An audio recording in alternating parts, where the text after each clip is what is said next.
시대의 소망 제55장 볼 수 있게 임하지 않음.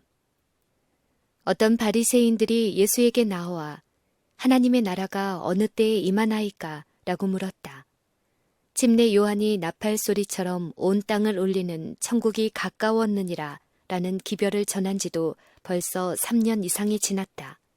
그러나 아직도 이 바리새인들은 왕국이 설립되었다는 아무런 증거를 보지 못하였다. 요한을 거절하고 발걸음마다 예수님을 반대한 많은 사람들은 그분의 사명이 실패했다고 암시하고 있었다. 예수께서는 하나님의 나라는 볼 수 있게 임하는 것이 아니요 또 여기 있다 저기 있다고도 못하리니 하나님의 나라는 너희 안에 있느니라 라고 대답하셨다. 하나님의 나라는 마음에서 시작된다. 하나님의 나라가 임하는 표로 세속적 권력이 나타나는 것을 보기 위해 이곳저곳을 바라보지 말라.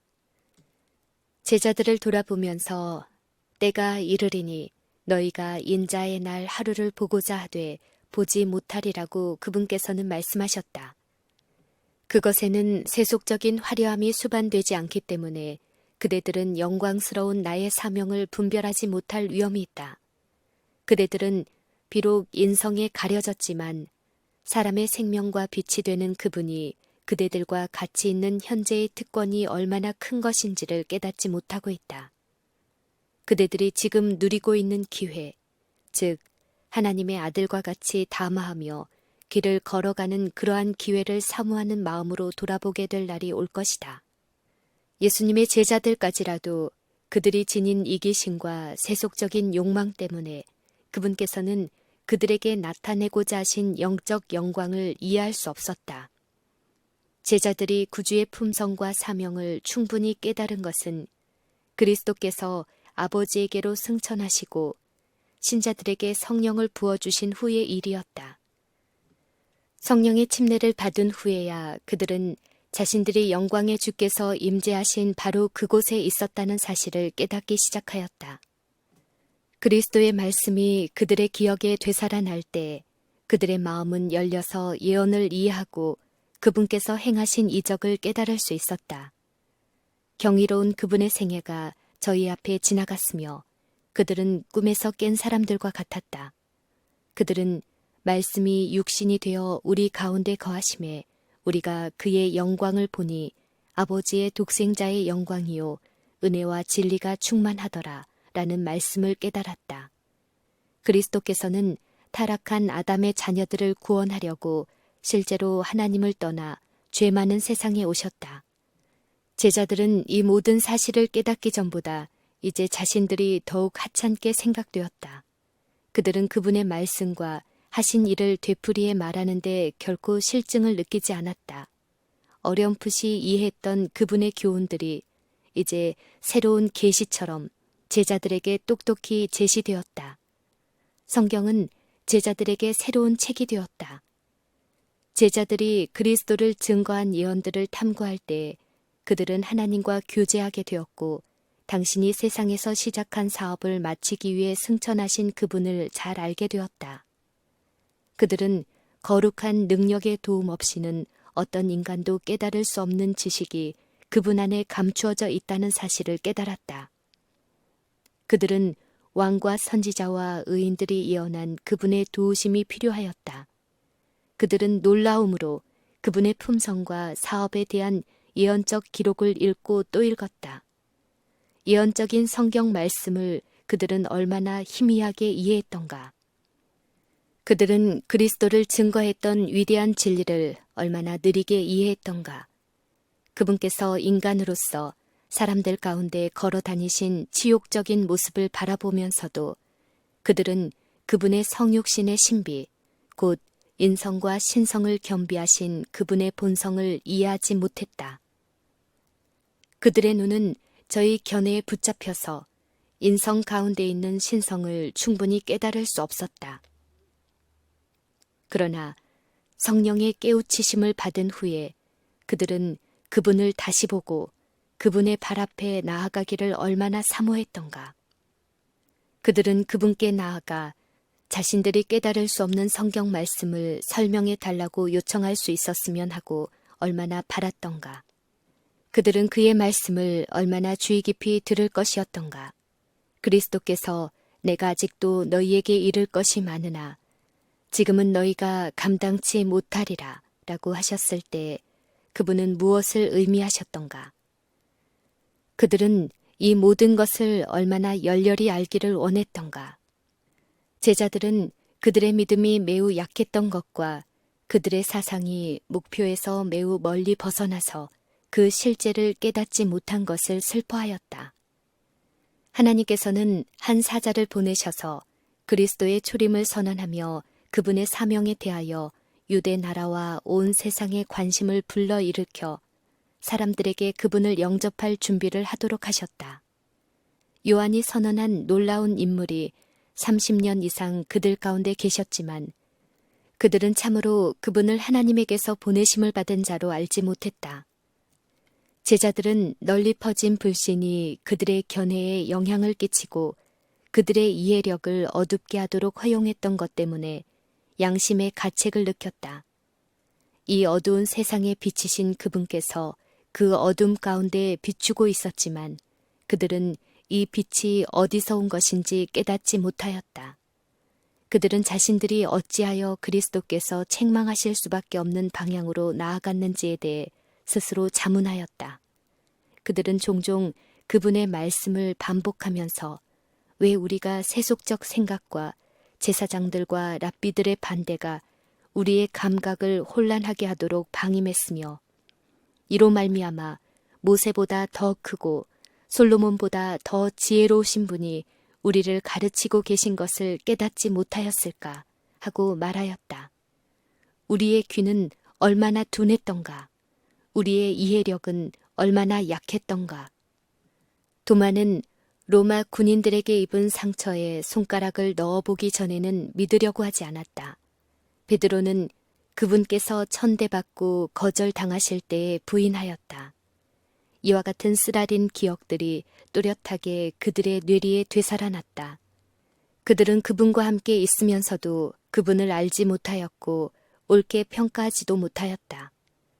그러나 자신들의 불신을 깨달았을 때 이 모든 일이 이제는 얼마나 그들의 마음을 분기시켰던가.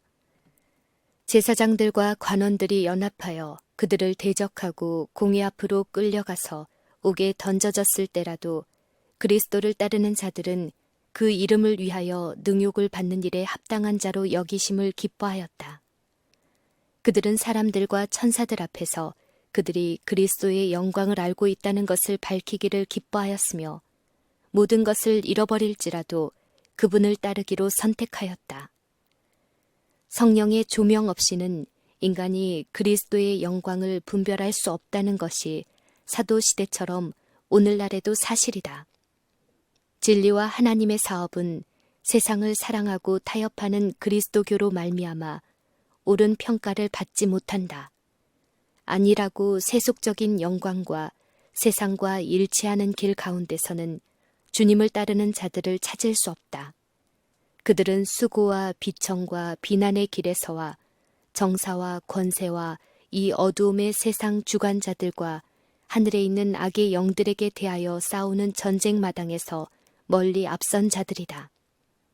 그리고 그리스도께서 계시던 시대처럼 오늘날도 그들은 이 시대의 제사장들과 바리새인들에게서 오해와 비난과 압박을 받고 있다. 하나님의 나라는 볼 수 있게 임하지 않는다. 자아 희생의 정신을 지닌 하나님의 은혜의 복음은 결코 세속적인 정신과 조화될 수 없다. 이 두 원칙은 서로 반대된다. 육에 속한 사람은 하나님의 성령의 일을 받지 아니하나니 이런 일은 영적으로라야 분변함이니라. 그러나 오늘날 종교계에는 그들이 믿는 대로 세상적이고 현세적인 주권으로서의 그리스도의 나라를 세우기 위하여 일하고 있는 사람들이 많이 있다. 그들은 우리 주님을 이 세상 나라의 치리자, 즉 법정과 병영, 국회, 궁정, 시장의 치리자로 만들기를 바라고 있다. 그들은 그분께서 인간의 권위에 의해 집행되는 법령들을 통해서 통치하기를 기대한다. 그리스도께서 오늘날 이 세상에 육체로 계시지 않으므로 그들 자신이 그분을 대신하여 그분의 왕국의 율법을 집행하게 될 것이다. 이와 같은 왕국의 건설이 그리스도 당시 유대인들이 바랬던 것이었다. 그분께서 그들이 하나님의 율법이라고 생각하는 것을 집행하기 위해 현세적인 왕국을 자진해서 세우고 그들을 당신의 뜻의 해설자와 능력의 대행자로 삼으셨더라면 그들은 예수님을 받아들였을 것이다. 그러나 그분께서는 내 나라는 이 세상에 속한 것이 아니라고 말씀하셨다. 그는 이 세상 보좌를 받아들이려고 하지 않으셨다. 예수께서 사시던 그 당시의 정부는 부패하고 강압적이었다. 도처에서 토색과 편협과 잔인한 압제들의 악패들을 호소하고 있었다. 그럼에도 불구하고 구주께서는 사회 개혁을 시도하지 않으셨다. 예수께서는 국가의 권력 남용을 공격하지도 않으셨고 국가의 원수를 정죄하지도 않으셨다. 그분은 권력을 장악한 자의 권위와 행정에 간섭하지 않으셨다. 우리의 모본이신 그분께서는 세속적인 정치를 멀리하셨다. 그분께서 사람들의 재난에 무관심하셨기 때문이 아니라 구제책이 단순히 인간적인 그리고 외적인 조건에 있지 않았기 때문이다. 구제책이 효과가 있으려면 반드시 사람들에게 개인적으로 미쳐야 하고 반드시 마음을 개심시켜야 한다. 그리스도의 나라는 법정이나 회의나 입법기관의 결정 또는 세상의 위인들의 후원을 얻어 설립되는 것이 아니요 성령의 역할을 통하여 그리스도의 성품을 인간 마음에 심음으로 이루어진다. 영접하는 자, 곧 그 이름을 믿는 자들에게는 하나님의 자녀가 되는 권세를 주셨으니 이는 혈통으로나 육정으로나 사람의 뜻으로 나지 아니하고 오직 하나님께로서 난 자들이니라. 여기에 인류를 향상시킬 수 있는 유일한 능력이 있다. 그러므로 이 사업을 성취하기 위한 인간의 일은 하나님의 말씀을 가르치고 또 실행하는 것이다. 사도 바울은 인구가 조밀하고 부유하고 사악하고 이교에 말할 수 없는 악습으로 더럽혀진 고린도에서 봉사를 시작하면서 이렇게 말했다. 내가 너희 중에서 예수 그리스도와 그의 십자가에 못 박히신 것 외에는 아무것도 알지 아니하기로 작정하였음이니라. 그 후 바울은 가장 더러운 죄로 말미암아 부패되었던 어떤 자들에게 편지할 때 너희 중에 이와 같은 자들이 있더니 주 예수 그리스도의 이름과 우리 하나님의 성령 안에서 씻음과 거룩함과 의롭다 하심을 얻었느니라. 그리스도 예수 안에서 너희에게 주신 하나님의 은혜를 인하여 내가 너희를 위하여 항상 하나님께 감사하노니 라고 그는 말할 수 있었다.